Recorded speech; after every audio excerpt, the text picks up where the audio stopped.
오늘 같이 보실 말씀은 신명기 27장 11절에서 26절까지입니다. 지난주는 저희가 앞에 신명기 27장 1절에서 10절까지의 말씀을 같이 봤었습니다.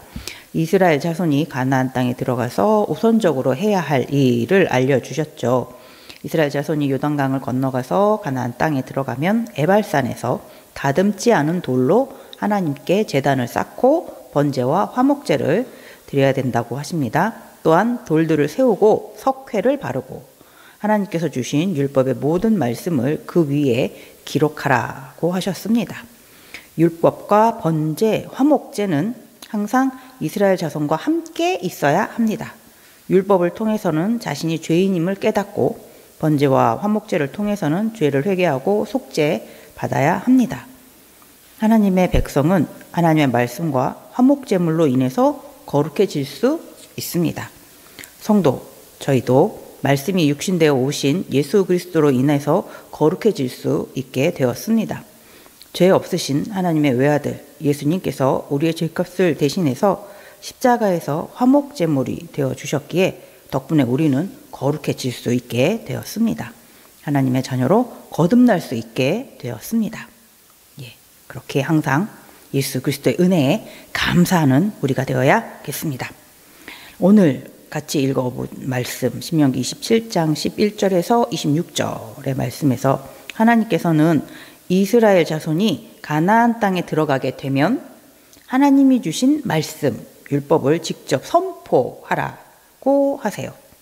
이스라엘 자손이 요단강을 건너서 가나안 땅에 들어가게 되면 에발산에서 이제 번제도 드리고 화목제도 드리고 그리고 돌들을 세워서 석회 바르고 그 위에 하나님의 그 율법의 말씀을 다 새긴 다음에 그 다음에 하나님의 말씀을 직접 선포하는 것도 하라고 하십니다. 그래서 11절에서 저희가 아까 14절까지 읽어봤을 때 그리심산 앞에도 이스라엘 자손이 서 있고 에발산 앞에도 이스라엘 자손이 서 있습니다.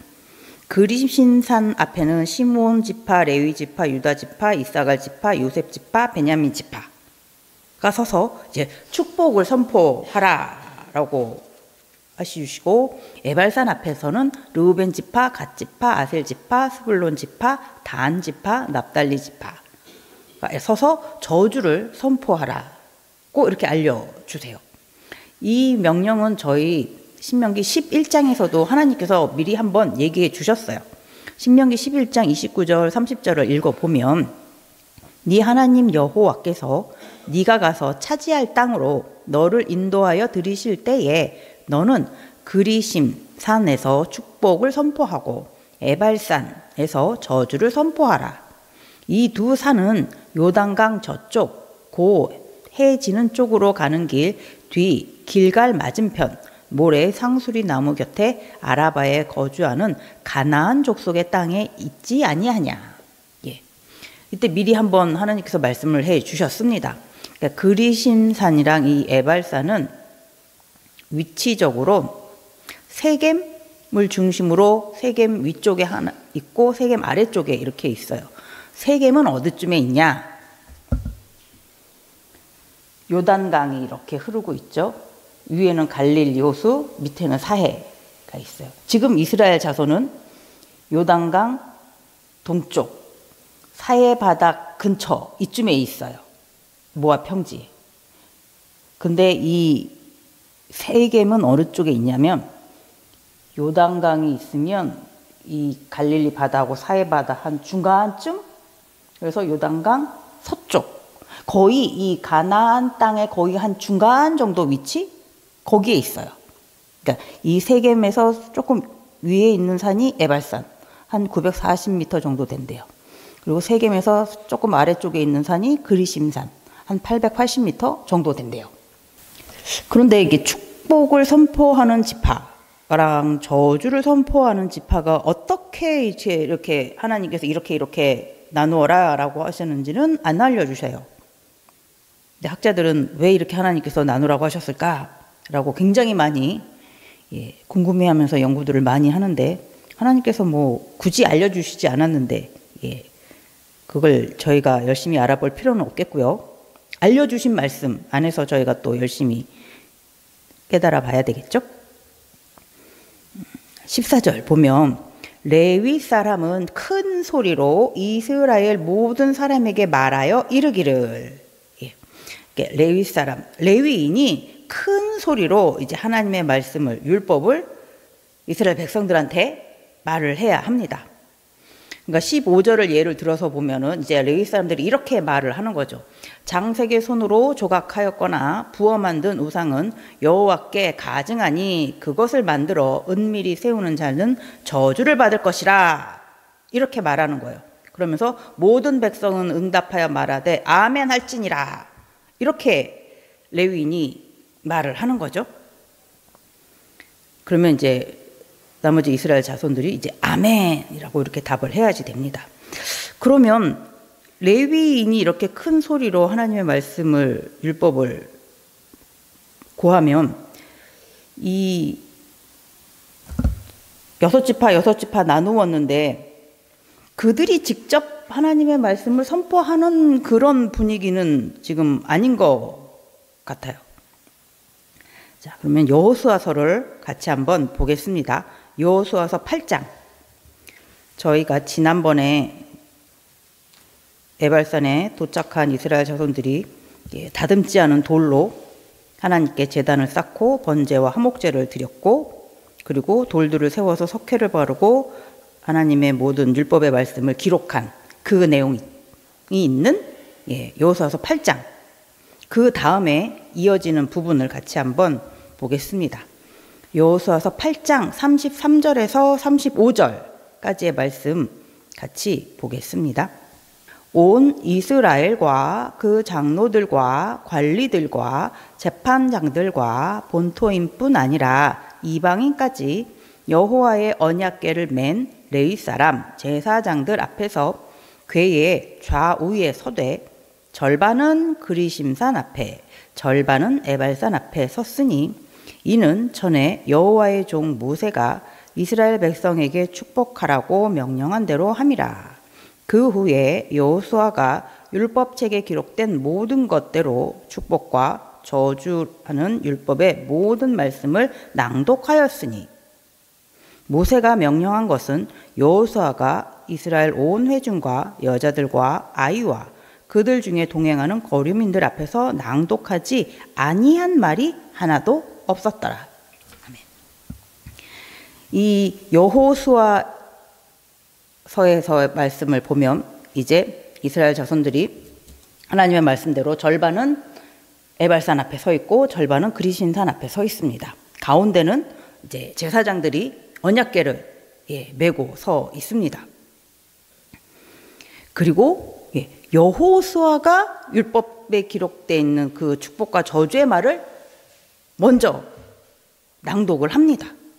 그러니까 아까 저희가 봤던 본문에서 14절에서 말씀하고 비교를 해보면 여기서는 레위 사람들이 큰 소리로 이스라엘 모든 사람들 앞에 말한다 이렇게 되어 있잖아요. 그러니까 이 여호수아서와 이 오늘 본문의 말씀을 같이 비교를 해보면 여호수아도 하나님의 말씀을 말했고 레위 사람들도 하나님의 말씀을 말했어요. 어떻게 된 것일까요? 율법을 기록해 놓은 그 옛날에 이 책 같은 거, 두루마리 같은 게 지금처럼 이렇게 성경책이 흔하게 있지는 않았을 테니까 여호수아가 먼저 그 율법의 말씀을 낭독했을 것입니다. 그런데 여호수아 혼자 이렇게 말하려면 크게 말하기는 아무래도 좀 힘들겠죠. 지금은 마이크가 있으니까 제가 작게 말해도 크게 뒤에 있는 사람들까지 다 들리지만 그 옛날에는 굉장히 많은 사람들이 있었는데 여호수아 혼자 말로 많은 사람들이 다 듣게 하기는 어려웠을 거예요. 그러니까 충분히 저희가 짐작할 수 있습니다. 여호수아가 그 율법서를 먼저 낭독하면 레위인들이 바로 옆에서 듣고 큰 소리로 이스라엘 자손들에게 알려주는 거죠. 여호수아가 먼저 축복의 말씀을 낭독하고 레위 사람들이 큰 소리로 그 축복의 말씀을 이스라엘 자손들에게 전하면 그리심산 앞에 서 있는 6지파가 아멘으로 이제 고백을 하는 거죠. 또 여호수아가 저주의 말씀을 먼저 낭독하고 레위 사람들이 그것을 듣고서 이제 큰 소리로 다시 사람들에게 알려주면 에발산 앞에 서 있던 6 지파가 아멘 하면서 고백을 하는, 충분히 그런 과정이 있을 것이라는 것을 저희 알 수 있습니다. 이렇게 12지파가 아멘으로 고백하면서 하나님의 말씀이 온전하게 선포가 이루어지게 됩니다. 아멘까지가 하나님의 말씀이 선포되는 것이죠. 아멘은 의지하다, 믿다, 그렇습니다, 이런 의미를 가지고 있습니다. 저희가 하나님의 말씀을 듣고서 아멘 하는 것은 하나님의 말씀대로 그렇게 될 것이라고 믿습니다. 하나님의 말씀대로 되기를 원합니다 라는 그런 고백이죠. 하나님의 말씀에 동의합니다, 그렇게 하겠습니다, 따르겠습니다 라는 맹세, 서약이 포함되어 있는 것입니다. 하나님의 말씀대로 되기를 원합니다, 하나님의 말씀을 따르겠습니다 라고 맹세를 하는 것이 바로 이 아멘입니다. 근데 오늘 저희가 아까 읽어본 말씀에서는 다 저주에 대해서 아멘 할지니라 이렇게 되어 있어요. 축복의 말씀에 아멘 하는 그 부분은 오늘 저희 본문에서는 없습니다. 15절에서부터 25절까지가 바로 그 저주에 대한 말씀이죠. 그리고 아멘 하라고 알려주고 계십니다. 그렇다는 것은 아멘으로 이 말씀에 대답을 한다라는 것은 이 말씀을 지키지 않는다면 하나님께서 주시는 그 저주를 받겠습니다 라는 맹세가 되는 거죠. 하나님께서는 그러면 이스라엘 자손이 정말 저주하고 싶으셔서 이렇게 저주의 말씀을 주시고 아멘하라 라고 하시는 걸까요? 절대로 어기지 말라고, 꼭 하나님의 말씀을 지키라고, 그래서 절대로 저주를 받지 말라고, 이렇게 저주의 말씀을 어떤 것이 있다고 알려주시고 아멘하라 라고 하시는 거죠. 절대로 저주하고 싶으셔서 이런 말씀을 주시는 것이 아니죠. 도대체 어떤 내용들인지 이제 15절부터 25절까지 있는데 보면은 자주 보셨던 말씀이세요. 15절 보면 장색의 손으로 조각하였거나 부어 만든 우상은 여호와께 가증하니 그것을 만들어 은밀히 세우는 자는 저주를 받을 것이죠. 사람이 조각한 우상, 부어서 만든 그런 우상들, 이런 것들을 은밀하게 세우는 자들은 저주를 받는다라고 하십니다. 하나님은 당연히 우상을 아주 가증하게 여기시죠. 그러니까 이런 자들은 저주를 받는다라고 하십니다. 그리고 16절, 그 부모를 경홀히 여기는 자, 부모를 공경하지 않는 자, 이런 자는 저주를 받는다라고 하십니다. 저희가 앞에서 신명기 21장 18절에서 21절에서 패역한 아들이 나왔었죠. 그 패역한 아들을 부모가 참다 이제 장로들한테 고발을 하면 그 아들은 이제 사람들에게 돌에 맞아 죽는 그런 벌을 받게 된다라는 것이 있었습니다. 이렇게 부모를 경홀하게 여기는 자, 이런 자는 저주를 받는다라고 하십니다. 그리고 17절, 이웃의 경계표를 옮기는 자는 저주를 받을 것이라 라고 하세요. 경계표는 이웃과 나의 땅과의 그 경계선을 알려주는 표시이죠. 그래서 신명기 19장 14절에 보면 네 하나님 여호와께서 네게 주어 차지하게 하시는 땅, 곧 네 소유가 된 땅에서 조상이 정한 내 이웃의 경계표를 옮기지 말지니라 라고 하세요. 땅의 경계표는 하나님께서 각 지파, 각 가문의 기업으로 주신 것입니다. 사람이 함부로 옮기려고 하면 안 되는 거죠. 그래서 하나님의 뜻을 거역하는 것이기 때문입니다. 18절에서는 맹인에게 길을 잃게 하는 자는 저주를 받는다라고 하세요. 레위기 19장 14절에 보면 너는 귀먹은 자를 저주하지 말며 맹인 앞에 장애물을 놓지 말고 네 하나님 여호와를 경외하라. 나는 여호와이니라. 맹인을 포함해서 장애를 가진 사람들을 이제 괴롭히지 말라 라고 하십니다. 그렇다라는 것은 하나님을 경외하지 않는 것이 됩니다. 그런 자들은 저주를 받게 된다라고 오늘 말씀해 주세요. 19절에 객이나 나그네죠. 고아나 과부의 송사, 재판을 억울하게 하는 자는 저주를 받는다라고 하십니다. 하나님께서 이 재판은 공정하게 하는 것이 아주 중요하다라고 여러 번 말씀해 주셨습니다. 출애굽기 22장 21절에서 24절 보면은 너는 이방 나그네를 압제하지 말며 그들을 학대하지 말라. 너희도 애굽 땅에서 나그네였음이라. 너는 과부나 고아를 해롭게 하지 말라. 네가 만일 그들을 해롭게 함으로 그들이 내게 부르짖으면 내가 반드시 그 부르짖음을 들으리라. 나의 노가 맹렬함으로 내가 칼로 너희를 죽이리니 너희 아내는 과부가 되고 너희의 자녀는 고아가 되리라. 예. 하나님께서는 객, 고아, 과부 이렇게 연약한 자들의 편에 서 주신다고 하십니다. 그러니 그들을 재판할 때 억울하게 하지 말라라고 하세요. 그러면 저주를 받는다라고 하십니다. 그리고 20절 아버지의 아내와 동침하지 말라. 21절 짐승과 교합하는 자들 남자든 여자든 저주를 받을 것이라. 22절 아버지의 딸이나 어머니의 딸과 동침하는 자 저주를 받는다. 장모와 동침하는 자도 저주를 받는다.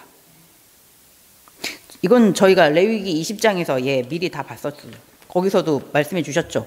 이런 자들은 하나님께서 죽이라 라고 하셨습니다. 24절 그의 이웃을 암살하는 자는 저주를 받는다. 하나님께서 사람을 죽인 자는 반드시 죽이라고 하셨습니다.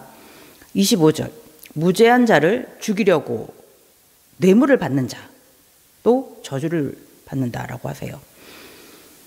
무죄한 자를 죽이려고 죄가 없는데 이 사람을 죽이려고 한다. 사형을 시키겠다라고 이제 뇌물을 받았다.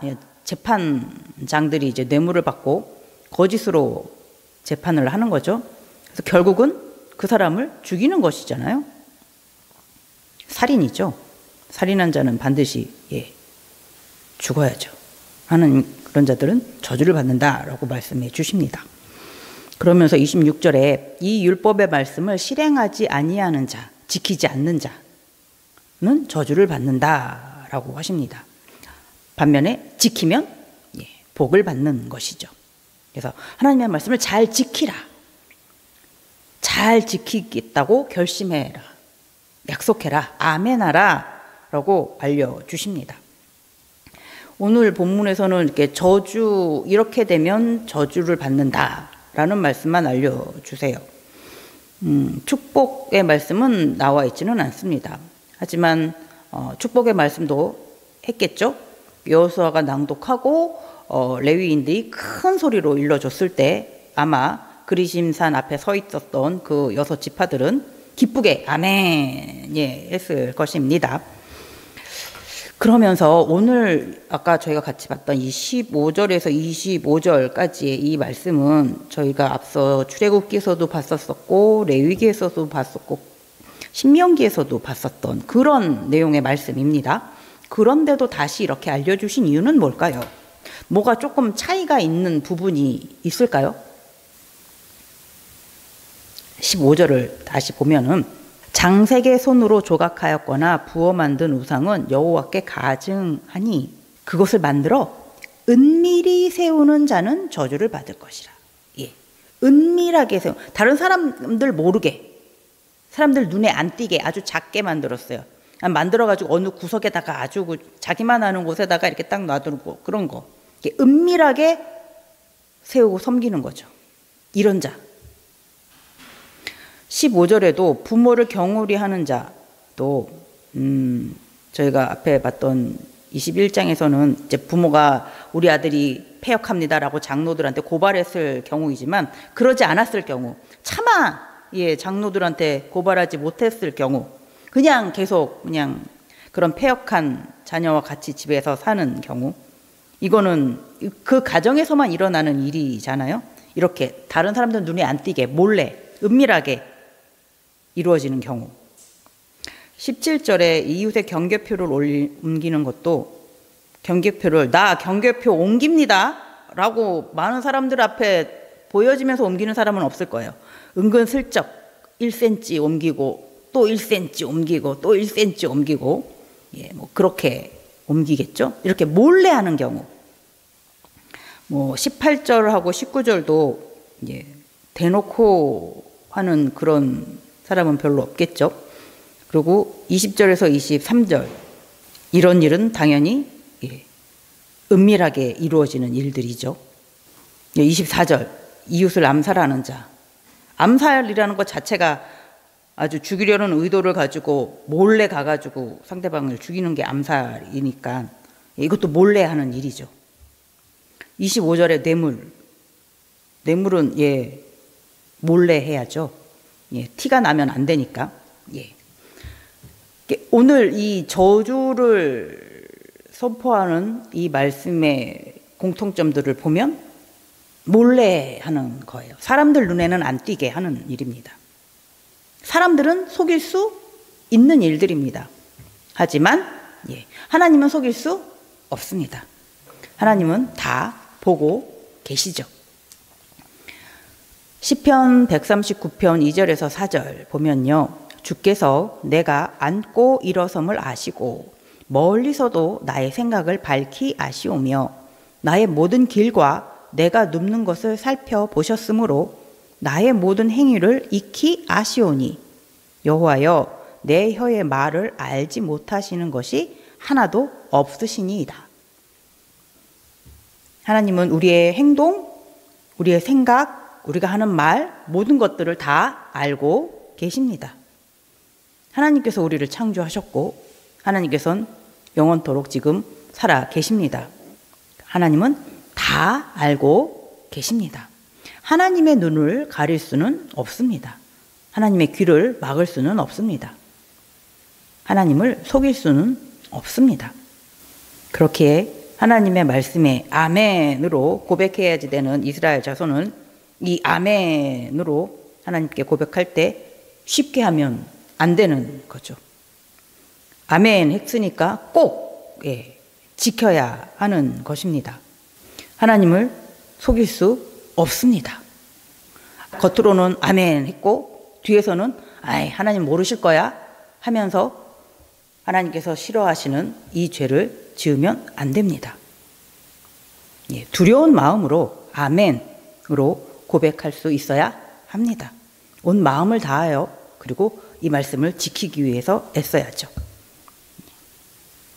하나님께서 오늘 말씀에서 이렇게 축복의 말씀을 선포하고 저주의 말씀을 선포하라, 아멘으로 맹세하라 하시는 것은 하나님의 말씀을 꼭 지키라. 하나님의 말씀을 지키면 너희들은 축복을 받는다 라고 알려주시는 것이죠. 지키지 못하면 저주도 받는다. 그것을 잘 기억하라 라고 알려주십니다. 그런데 하나님의 말씀, 율법을 사람은 다 지킬 수는 없습니다. 그래서 죄인이 되는 거죠. 그래서 죄를 씻기 위해서 하나님께서는 제사법을 주셨습니다. 자, 그러면 이제 쉽게 생각해보면 하나님께서 율법을 주셨어요. 이건 어차피 다 지킬 수가 없는 거니까 어겼을 때 제사를 드려서 속죄제도 드리고 속건제도 드리고 이렇게 드려서 정결하게 하면 되니까 아이고 율법을 어겼네? 하나님께 속죄제를 드리지. 그럼 되잖아. 뭐 이렇게 편안하게 생각해서 아이고 이번에도 또 율법을 어겼네? 그러면 또 속건제를 드리지 뭐 이렇게 그냥 편안하게 어쩔 때는 그냥 율법을 지켰다가 어떨 때는 아이고 이번에는 또 율법을 어겼네? 그럼 괜찮아. 또 제사 드리면 돼. 이렇게 생각하면 어떨까요? 이렇게 이스라엘 자손들이 생각을 하게 된다면 어떻게 될까요? 이렇게 율법을 가볍게 여기고 제사를 가볍게 여긴다면 그것은 하나님을 두려워하지 않는다는 것이죠. 하나님께서 살아계시고 이스라엘 자손들의 생각을 다 아신다는 것을 믿는다면 그런 가벼운 생각을 하면 안 됩니다. 그렇지만 나중 가서 진짜 결국에 이스라엘 자손들은 그렇게 하게 되죠. 그래서 정말 형식적인 회개, 형식적인 제사를 드리게 됩니다. 이사야서 1장 13절 보면요. 헛된 재물을 다시 가져오지 말라. 분향은 내가 가증히 여기는 바요. 월삭과 안식일과 대회로 모이는 것도 그러하니 성회와 아울러 악을 행하는 것을 내가 견디지 못하겠노라. 나중에 이스라엘 자손들은 이렇게 하나님 앞에 그냥 형식적으로 절기마다 드려야지 되는 제사만 드린 거예요. 정말 진심으로 하나님의 말씀을 지키기 위해서 힘쓰고 애쓴 것이 아니라, 마음을 다하여 하나님의 말씀을 따르려고 했던 것이 아니라 그냥 형식적으로만 하나님 앞에 나아가는 자들이 되었습니다. 하나님은 그러지 않기를 바라시면서 이렇게 축복의 말씀과 저주의 말씀을 주셨습니다. 성도, 저희도 예수님의 십자가 은혜로 구원을 받았습니다. 죄와 사망에서 자유를 얻었습니다. 그래서 저희는 자유인이 되었습니다. 자유롭게 살아도 되는 것은 아닙니다. 우리가 살고 싶은 대로 막 살아도 되는 그런 자유를 저희에게 주신 것은 아닙니다. 우리를 죄와 사망에서 구원해 주신 예수 그리스도의 은혜에 감사하며 살아야 합니다. 그리고 예수님을 보내주신 하나님의 사랑에 감사하며 살아야 합니다. 매 순간을 감사히 여기며 소중히 여기며 하나님의 말씀에 아멘 하면서 살아야 합니다. 하나님께서 저희를 보호하고 계시고 또한 지켜보고 계심을 기억하면서 때로 하나님께서 싫어하시는 일, 미워하시는 것을 멀리하면서 살아야 합니다. 하나님의 말씀에 순종하면서 살아야 합니다. 지금까지 그렇게 잘 살아오고 계십니다. 그렇게 얼마나 힘든 일인가를 또한 잘 알고 계십니다. 하나님의 말씀의 모든 것들을 모든 말씀에 순종하며 아멘하면서 살아가는 것은 참 힘든 일입니다. 요한계시록 3장 14절 같이 보겠습니다. 라오디게아 교회의 사자에게 편지하라. 아멘이시요 충성되고 참된 증인이시요 하나님의 창조의 근본이시니가 이르시되. 예수님은 스스로를 지금 아멘이시라고 말씀해 주고 계세요. 예수님은 하나님의 말씀에 모두 순종하셨습니다. 하나님의 말씀을 다 이루셨죠? 예수님은 하나님의 아멘이십니다. 예수님만이 하나님의 모든 말씀에 아멘 하실 수 있습니다. 저희도 아멘 하고 싶지만 저희의 능력으로는 하나님의 모든 말씀에 아멘 할 수가 없습니다. 그렇기에 성도가 하나님의 말씀에 아멘 하면서 살아갈 수 있는 방법은 예수 그리스도 안에서 살아가야 합니다. 예수님을 의지하면서 살아갈 때 가능합니다. 예수님 안에서 하나님께 항상 아멘 하시면서 살아가는 여러분들이 되시기 바랍니다. 기쁠 때나 슬플 때나 힘겨울 때도 하나님의 말씀에 아멘 하시며 감사하며 살아가는 여러분들이 되시기 바랍니다. 기도하겠습니다.